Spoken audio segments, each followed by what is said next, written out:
In the scorching summer of 1943, across the wheat fields of southwestern Russia, the fate of World War II would be decided not by politicians or diplomats but by steel, fire, and blood. Over 8,000 tanks would collide in a battle so massive, so devastating that it would forever change the course of human history. This is the story of the Battle of Kursk, the single largest battle ever fought in human warfare. A clash so immense that it involved over 2 million soldiers, 35,000 artillery pieces, and nearly 5,000 aircraft. It was a battle where the temperature reached 40 degrees Celsius, where tank crews sweated through their uniforms, where the earth itself seemed to burn. But this wasn't just another battle. This was Hitler's last desperate gamble to regain control of the Eastern Front. This was Stalin's chance to break the back of the German war machine forever. And in the tiny village of Prokhorovka, in what would become known as the greatest tank battle in history, the world would witness carnage on a scale never seen before or since. Welcome to the Battle of Kursk. The bitter winter of 1942 had been catastrophic for Nazi Germany. At Stalingrad, the German Sixth Army, once considered invincible, had been completely destroyed. Over 600,000 German soldiers had been killed, wounded, or captured in one of history's most decisive battles. The myth of German invincibility had been shattered on the frozen banks of the Volga River. But the disaster didn't end there. As the spring thaw of 1943 approached, the Soviet juggernaut was pushing westward with unstoppable momentum. The Red Army had recaptured the major city of Kharkov on February 14, 1943, and German forces were retreating across a wide front. The initiative, for the first time since Operation Barbarossa began in June 1941, had passed completely to the Soviets. Or had it? Field Marshal Erich von Manstein, one of Germany's most brilliant tactical minds, was watching and waiting. He knew something the advancing Soviets didn't fully appreciate: they were overextending themselves. Their supply lines were stretching thin, their tanks were running low on fuel. They were vulnerable. Manstein struck with surgical precision. Fresh panzer formations, brought up from reserves, sliced into the exposed Soviet flanks like a scalpel. Two entire Soviet fronts, the equivalent of army groups, were ripped apart in what became known as the Third Battle of Kharkov. In a stunning reversal of fortune, German forces recaptured Kharkov on March 15th and Belgorod on March 18th. But as the spring Rasputitsa, the season when melting snow turned roads into impassable rivers of mud, brought operations to a halt, both sides found themselves staring at a peculiar geographical feature that would determine the next chapter of the war. Around the city of Kursk in southwestern Russia, the front line had stabilized into a massive bulgous salient that protruded westward into German-held territory. This bulge stretched approximately 160 miles from north to south and extended up to 100 miles west into the German lines. It was impossible to ignore. For the Germans, this salient represented both a threat and an opportunity. As a threat, it provided the Soviets with a perfect springboard for future offensives deep into German-held territory. As an opportunity, it was a trap waiting to be sprung. A classic pincer movement could close the salient, encircle hundreds of thousands of Soviet troops, and destroy them in one decisive stroke. For the Soviets, the salient was exactly what it appeared to be: valuable territory that gave them offensive options. But Soviet intelligence was about to give them something even more valuable: knowledge of exactly what the Germans were planning. By mid-March 1943, the German High Command had settled on their strategy. The operation was codenamed Citadel Unternehmensmittel. The plan was elegant in its simplicity. German forces would attack from both the north and south, meeting somewhere near Kursk itself, thereby trapping and annihilating all Soviet forces within the salient. But Germany in 1943 was not the Germany of 1941. The losses had been staggering. By March 1943, German forces on the Eastern Front were 470,000 men below their established strength. They had only around 600 operational tanks. The Wehrmacht no longer had the strength to launch offensives along a broad front as they had during the heady days of Operation Barbarossa. Adolf Hitler, desperate to prove to his Axis allies and to the world that Germany was still a formidable power, became obsessed with making Citadel a success. But he also became paralyzed by indecision. The offensive was originally scheduled for mid-April, giving the Germans the element of surprise, but Hitler insisted on delay after delay. Why? He was waiting for his wonder weapons, new tanks that would supposedly turn the tide of the war. The Panther tank, designed specifically to counter the Soviet T-34, and the Ferdinand self-propelled artillery piece were still in production. Hitler believed these new weapons would give him the decisive edge. But every day of delay gave the Soviets something infinitely more valuable than time. It gave them certainty. Through a combination of brilliant espionage, signals intelligence, and simple military logic, the Soviet High Command knew almost everything about Operation Citadel. The spy network known as the Lucy Ring was feeding information to Moscow. British intelligence, having cracked the German Wehrmacht secret codes, was passing intelligence to the Soviets. And even without spies, the massive German tank buildup around the salient was impossible to hide. Marshal Georgy Zhukov, the architect of the Soviet victory at Stalingrad, proposed a strategy that was adopted as Soviet doctrine for 1943: let the Germans attack first. Meet their offensive with deep defensive lines designed specifically to bleed the German panzer forces white. Then, when the Germans had exhausted themselves, launch devastating counteroffensives that would not only throw them back but destroy them completely. Stalin was initially skeptical. The Soviet dictator wanted to strike first to maintain the offensive momentum, but Zhukov was persuasive and ultimately Stalin agreed to the defensive strategy. What followed was perhaps the most comprehensive defensive preparation in military history.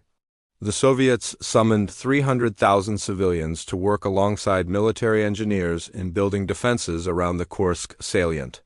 What they created was a masterpiece of defensive engineering, a nightmare for any attacking force.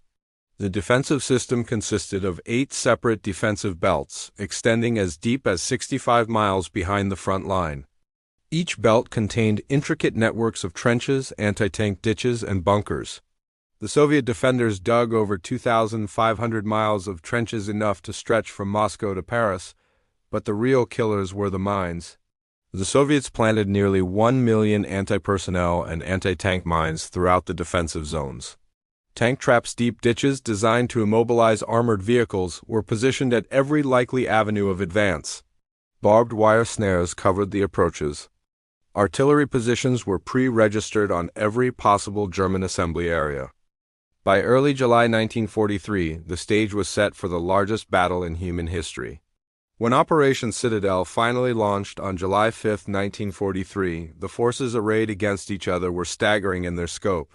On the German side, the assault forces consisted of approximately 777,000 men, including elite Waffen-SS divisions. They fielded 2,451 tanks and assault guns, representing 70% of all German armor on the entire Eastern Front. Supporting them were 7,417 artillery pieces and mortar, and over 1,800 aircraft. The cream of the German military: Tiger tanks, Panther tanks, Ferdinand tank destroyers, and Brummbär self-propelled artillery had been concentrated for this one decisive blow. The northern pincer would be led by Field Marshal Walter Model's 9th Army, part of Army Group Center. The southern thrust would be commanded by General Hermann Hoth's 4th Panzer Army and Army Detachment Kempf, both part of Army Group South under Field Marshal von Manstein. Facing them was a Soviet force that outnumbered them in nearly every category. The Red Army had massed approximately 1,300,000 men in the salient itself, with another 500,000 in reserve. They deployed 3,600 tanks and self-propelled guns, over 20,000 artillery pieces, and 2,400 aircraft.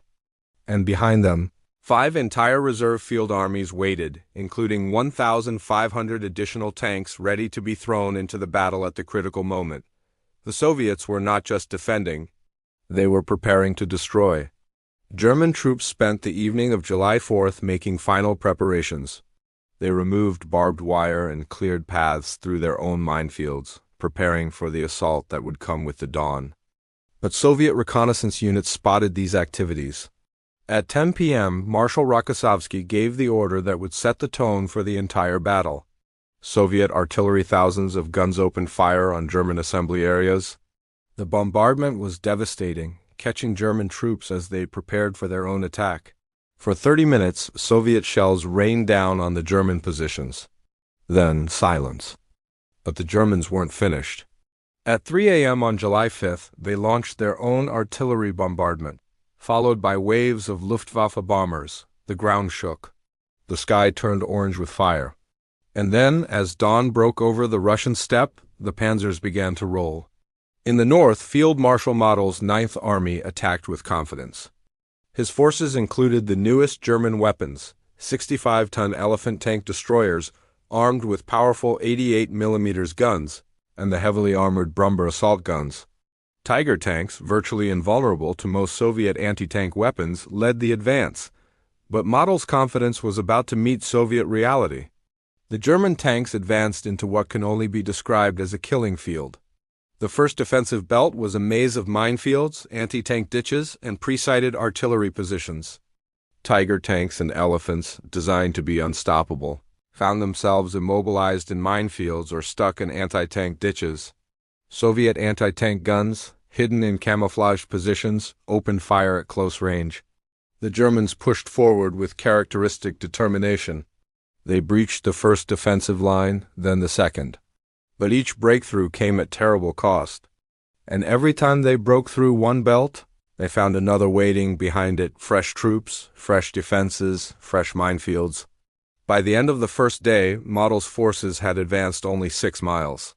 The second day saw slightly more progress, but the casualties were mounting at an unsustainable rate. Soviet defenders fought with desperate courage, launching counterattacks even when surrounded. The battle devolved into savage close-quarters combat, with house-to-house fighting and hand-to-hand combat becoming commonplace. By July 9th, just 4 days after the offensive began, Model's attack had ground to a halt. The Ninth Army had penetrated only 10 miles into the Soviet defenses and had suffered devastating casualties. The northern pincer had been stopped cold.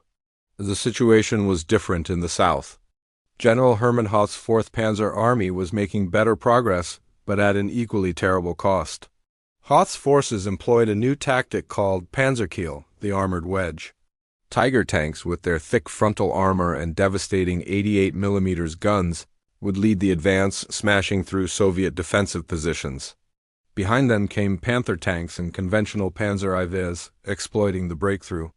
Supporting them were elite SS divisions, Leibstandarte Adolf Hitler, Das Reich and Totenkopf units that would fight with fanatical determination. The tactic worked initially. By the second day of Operation Citadel, German forces had penetrated 20 miles into Soviet territory. But the progress came at a horrifying price. Soviet defenders fought from prepared positions, inflicting casualties with every yard of ground lost. Anti-tank guns took a steady toll on German armor. Soviet artillery, guided by forward observers, rained death on German assembly areas. And the Soviets had another weapon that the Germans hadn't fully anticipated, the T-34 tank. While individually inferior to German Tigers and Panthers, the T-34s were reliable, numerous, and handled better in the rough terrain. Soviet tank crews had learned hard lessons in previous battles, and they were putting that knowledge to devastating use. On July 8th, the Soviets launched a massive counterattack. Wave after wave of T-34s, supported by infantry, crashed into the German lines. The Soviets fielded about 593 tanks and self-propelled guns in this counterattack. Although the attack was poorly coordinated and resulted in heavy Soviet losses, it succeeded in slowing the German advance for an entire day. But the 2nd SS Panzer Corps kept pushing northeast. By July 11th, they had broken through the 2nd defensive belt and were approaching the 3rd and final major defensive line. Their objective was now clear, the small railway village of Prokhorovka. By July 11th, the situation for the Soviets was becoming critical. If the 2nd SS Panzer Corps could capture Prokhorovka and link up with other German forces, they might still achieve their objective of encircling Soviet forces. The battle hung in the balance. The Soviet High Command made a fateful decision. The 5th Guards Tank Army, a fresh reserve formation commanded by Lieutenant General Pavel Rotmistrov, was ordered to Prokhorovka.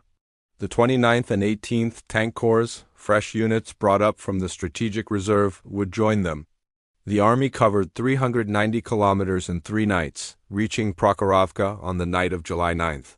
Rotmistrov's orders were clear: attack the 2 SS Panzer Corps and destroy it. Prevent the Germans from breaking through at all costs. The stage was set for what would become known as the greatest tank battle in history.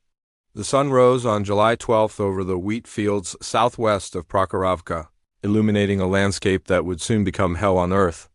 The temperature was already climbing toward 40 degrees Celsius. Inside their tanks, Soviet and German crews were sweating through their uniforms before the battle had even begun. At 8:30 a.m., after a brief 15-minute artillery bombardment, the Soviet attack began. What happened next defies easy description. Between 800 and 1,200 tanks, the exact number is still debated by historians, collided in a relatively small area.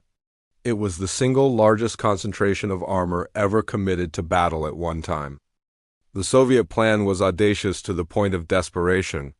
Lieutenant General Rotmistrov knew that his T-34 tanks were outmatched by German Tigers and Panthers in long-range engagements. The Tiger's S-88mm gun could destroy a T-34 at ranges where the Soviet tank could even scratch the German armor. Rotmistrov's solution was simple but brutal: close the distance immediately. Charge at full speed across the open ground and get into close-range combat where the T-34's superior maneuverability could be brought to bear. At point-blank range, even a T-34 could penetrate a Tiger's side or rear armor, so that's what they did. Hundreds of T-34's engines roaring charged across the wheat fields directly at the German positions. One Soviet tank commander, Lev Nikolaevich Malevich, later wrote to his brother about the experience: "The fighting today lasted 5 hours. Together with our artillery we burned and destroyed 21 German tanks." His tunic, he noted, was completely soaked with sweat. But the Soviet charge was met with devastating fire. The German defenders were ready. Tiger tanks, positioned on high ground, opened fire at maximum range. Their 88mm guns were accurate and deadly. T-34 after T-34 exploded in flames before they could close the distance. Crews that escaped their burning tanks were cut down by machine gun fire. The wheat fields became an inferno. Hundreds of tanks with gaping holes, torn off tracks, and blown turrets were burning. Ammunition exploded inside destroyed tanks, sending thousands of sparks flying in all directions. Turrets weighing tons were blown hundreds of feet into the air by the force of internal explosions. German accounts describe the scene with a mixture of awe and horror. Obersturmführer Rudolf von Ribbentrop, commanding 7 German tanks on a hill, watched as wave after wave of T-34s approached. "First a few and then huge numbers of T-34s approaching," he wrote. It was an unimaginable mass of armor approaching at top speed. 4 of Ribbentrop's 7 tanks were hit. His own tank and 2 others escaped only because the clouds of dust made it difficult to distinguish friend from foe. But the Soviets kept coming. They had to. There was no other choice. As the first wave of Soviet tanks closed with the German positions, the battle descended into chaos. The carefully planned German defensive lines dissolved into hundreds of individual tank duels, fought at ranges of less than 100 meters. At such close ranges, both sides could penetrate each other's armor. T-34s that managed to get alongside Tigers fired into their thinner side armor. German tanks targeted Soviet weak points. The battlefield became so choked with dust and smoke that visibility was reduced to mere yards. Tank commanders could barely see their own wingmen, let alone coordinate movements. Crews from disabled tanks didn't retreat.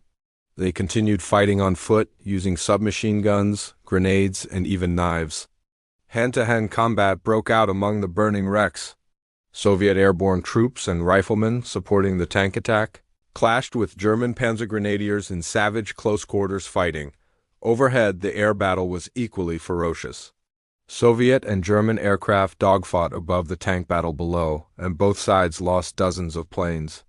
German Stuka dive bombers armed with 37mm anti-tank cannons attempted to strike Soviet armor from above. Soviet Il-2 Sturmovik ground attack aircraft returned the favor against German tanks. The legendary German tankbuster pilot Hans-Ulrich Rudel described the scene. With these gigantic offerings of enemy tanks, an attempt would be possible.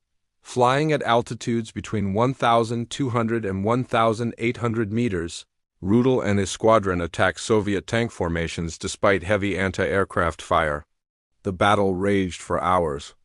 The heat was unbearable, the noise was deafening. And still the tanks kept fighting. When the sun finally set on July 12th, the wheat fields around Prokhorovka were transformed into what one Soviet officer called an indescribable jumble of fire, metal, and human bodies. The casualties were staggering.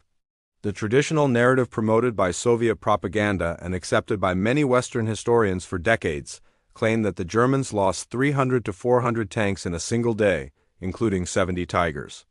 This would have represented a catastrophic defeat that broke the back of the German offensive. But modern research, using newly available Soviet and German archives, tells a more complicated story.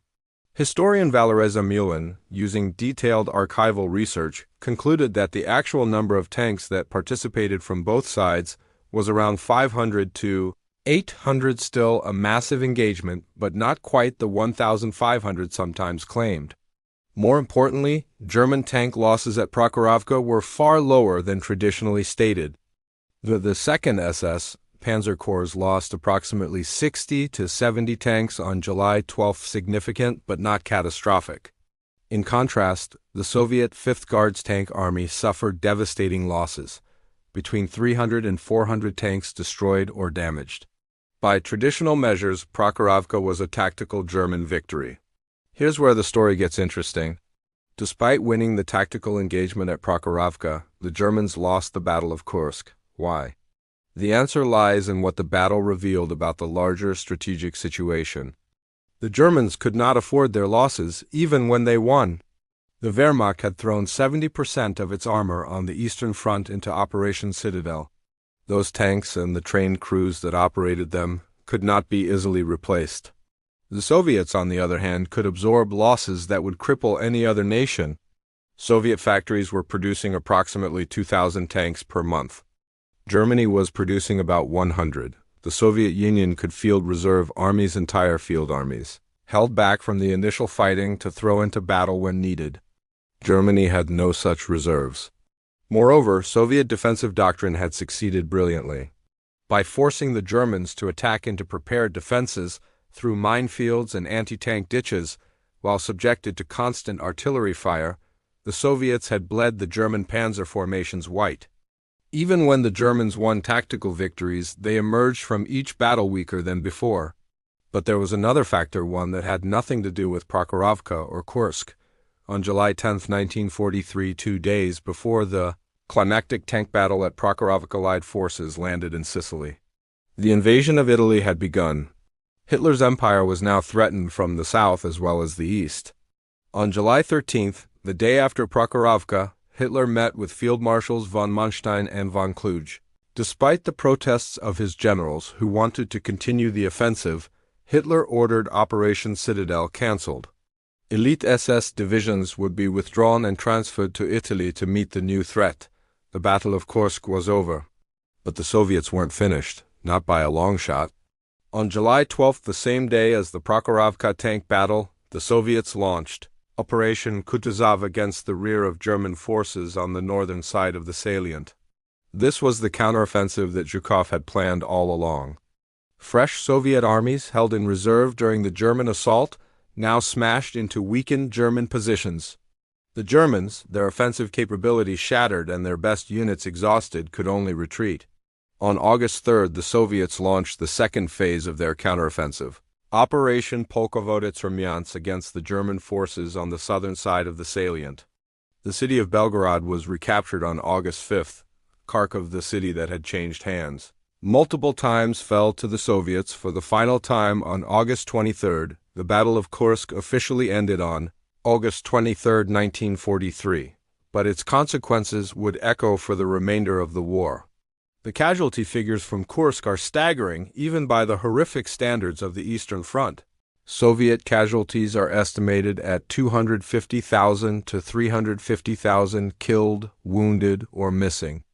Around 1,600 Soviet tanks were destroyed. The 5th Guards Tank Army alone lost more than half its armor at Prokhorovka. German casualties were lower in absolute numbers, approximately 50,000 to 70,000 killed, wounded, or missing, but these losses were far more significant in strategic terms. Germany had lost around 300 tanks and assault guns during Citadel, representing tanks and crews that could not be replaced. More importantly, Germany had lost its offensive capability on the Eastern Front forever. But the numbers alone don't tell the full story of what Kursk meant. The Battle of Kursk was the first time in World War II that a German strategic offensive was stopped dead before it could break through enemy defenses. Every previous German offensive in Poland, France, the Balkans, and the early stages of Operation Barbarossa had achieved its initial objectives, even if the long-term strategic goals failed. At Kursk, the Germans couldn't even achieve the initial breakthrough the Soviet defensive system held. More importantly, the Red Army demonstrated that it could now match the Germans in maneuver warfare. The Soviet counteroffensives after Kursk were not just successful defensive operations. They were well-coordinated offensive campaigns that drove the Germans back across a wide front. These were the first successful Soviet summer offensives of the war. From August 1943 onward, the strategic initiative on the Eastern Front belonged entirely to the Soviet Union.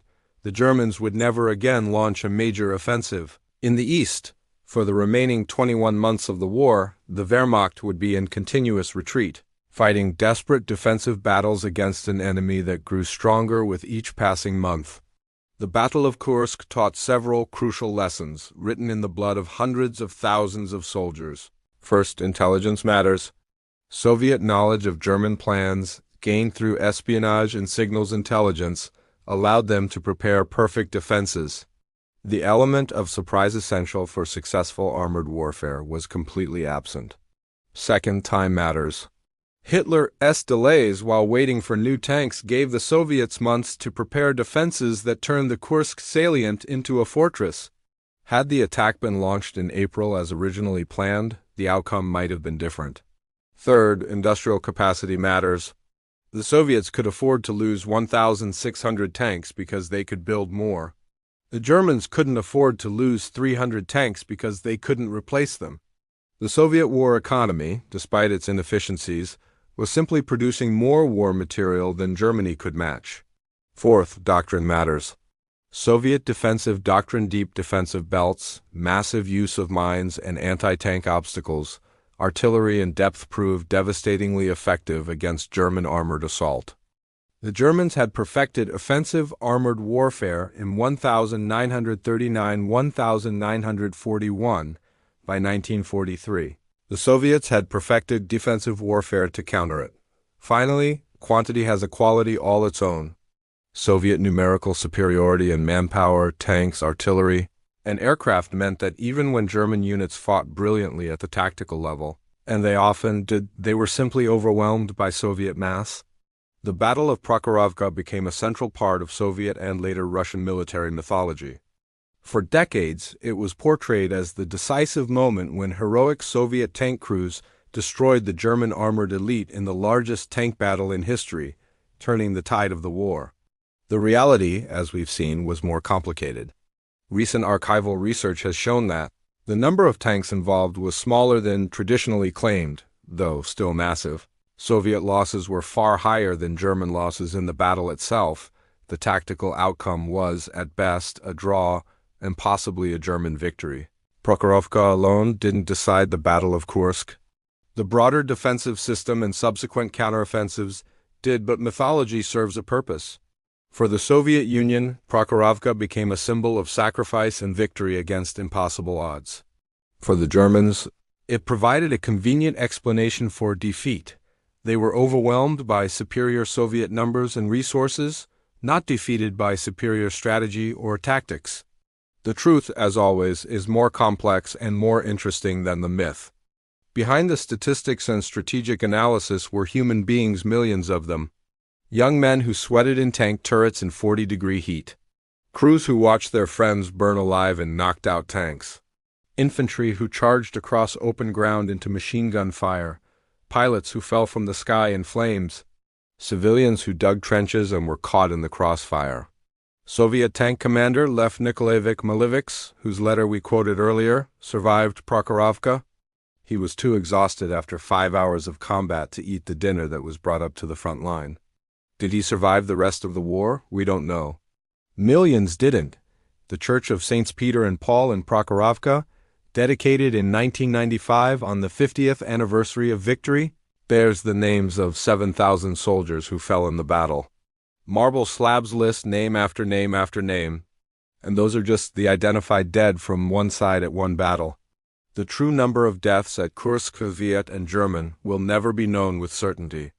The Battle of Kursk stands as one of the defining moments of the Second World War. It was the largest battle in human history, involving more men, more tanks, more aircraft, and more artillery than any battle before or since.